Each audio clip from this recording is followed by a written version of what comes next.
The Minister of Works, David Umahi, has said that the compensation process for property owners along the Lagos-Calabar Coastal Highway route will be based on the federal government's approval rates or approved rates.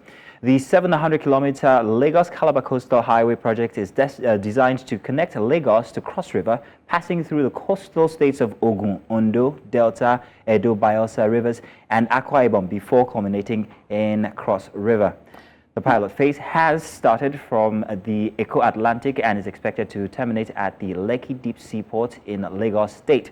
To this effect, the Lagos State government earlier announced plans to start demolishing all illegal structures and constructions along the planned route of the Lagos-Calabar Coastal Highway, serving removal notices to the owners of the affected physical structures and other properties within the category. One of the businesses affected is Landmark Group. That's a demolition warning by the state government will serve to the proprietor of Landmark Beach Resort, a leading tourism spot at business. The CEO, Paul Osinibi, says it is worth over $200 million, accommodates more than 80 businesses and sustains over 4,000 jobs directly, contributing 2 billion naira in taxes each year. Now, with the possible demolition drawing closer every day, what becomes of the beach resort and the thousands of workers who may be out of a job soon is yet to be known. And we spoke to Samuel Oyediran. He is an employee at Island Breeze at Landmark Beach, and here's what he had to say. We'll bring you that coming shortly. Yes, indeed. And now let's talk to the business owners at the beachfront who are at risk of losing their livelihood and investments as well. And joining us to do that is Kemi Osinibi. She is the CEO of Maxtivity Family Entertainment Center. Kemi, it's good to have you join me on the show today. Same. Also joining us on the conversation is Utibe Bassey, Director Leisure and Hospitality Landmark Group, and Adewale Aderogba, Founder Vitality Leisure Group. Mr. Aderogba is here with us in the studio, and Utibe is joining us via Zoom. Welcome, gentlemen. And also welcome to you, lady. Thank you so much for coming on. Kemi, I'm going to start with you, right? I did say that I'm very excited to have you here because I've heard about your story and I'd like for you to share with us. So could you please share with us your business story and how you've been coping with the news of a possible demolition? Thanks. It's really wonderful to be here. My story is, my passion is families and children, and bringing together families to be able to have fun. And that's why I created Maxtivity.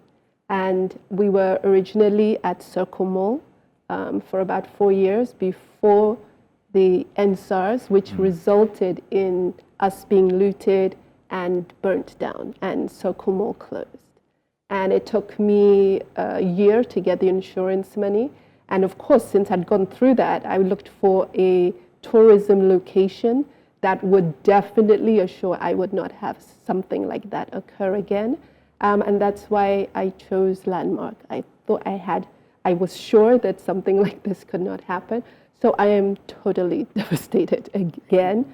Barely 2 years in, our investment has not even been totally paid up. And I employ people and families. I employ about 27 people. They feed about 8 people on average. You know, I had to tell them the news, and it's been devastating. Their mood, their outlook in this current, cost of living crisis. Yeah.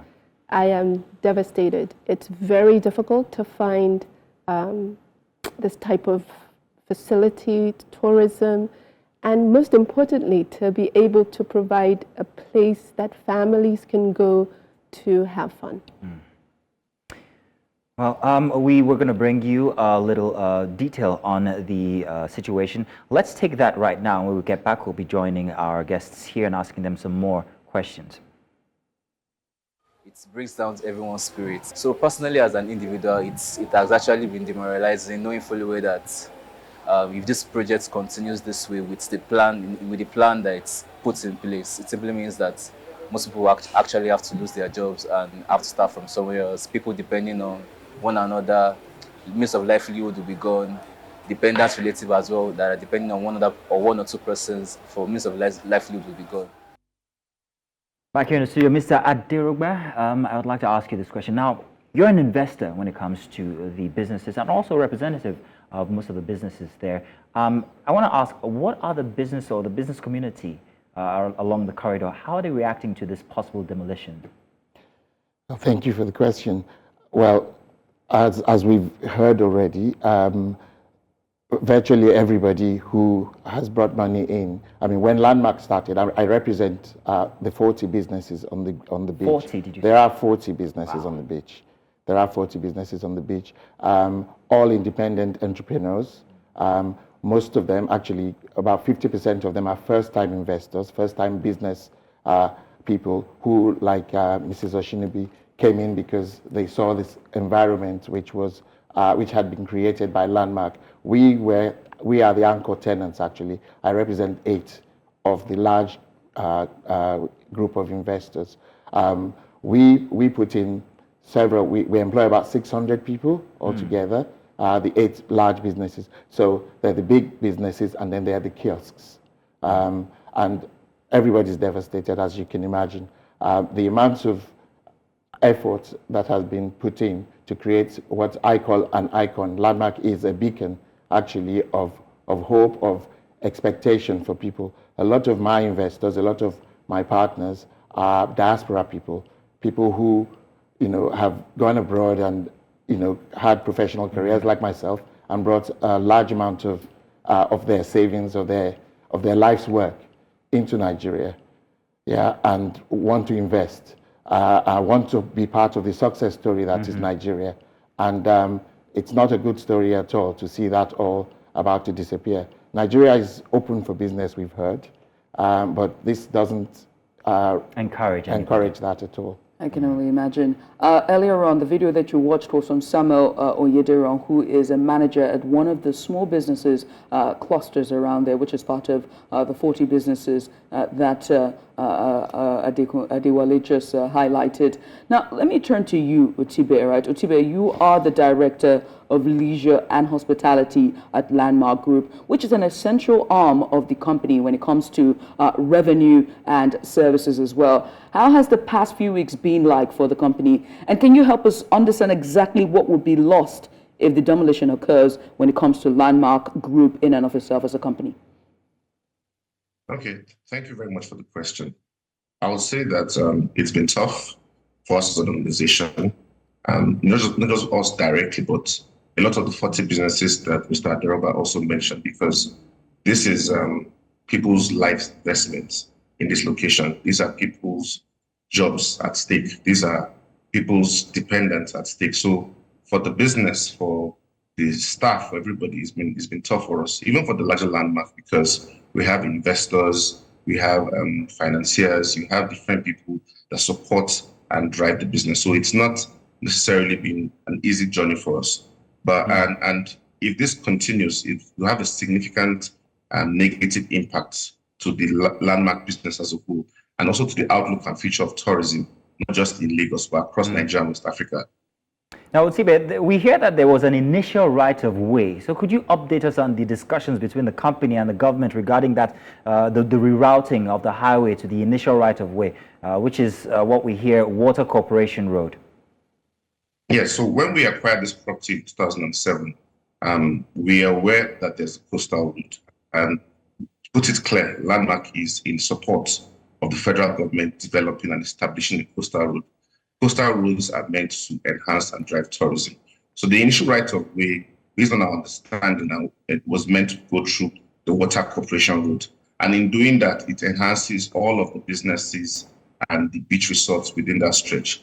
Quite recently, there's been an amendment to adjust that right of way to Landmark, right? And through Landmark, and the impact of that will be destroying what I would consider the #1 leisure and tourism business in West Africa. So our push has been consistent that preserve Landmark. If you're trying to boost tourism, there's no point in destroying tourism while trying to boost tourism. As an anchor tourism destination, this should be our focus on that of the government. Right.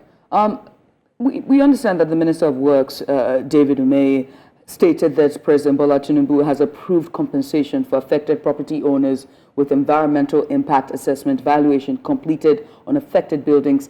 However, owners of shanties and illegal structures will not be compensated. I want to get all three of you thoughts on this, right? What are your thoughts on this, and do you believe that this is sufficient when it comes to compensation? I know for you three, compensation is not on the table, but Kemi, let me start with you, ladies first. If they decide to say, look, we're not rerouting, we're going to compensate you, is compensation, even in the trillions of naira, ever enough to replace it? No. No. The mental stress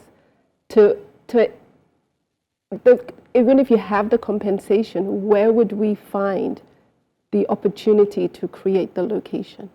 The location is the unique selling point for our business, for families, for children.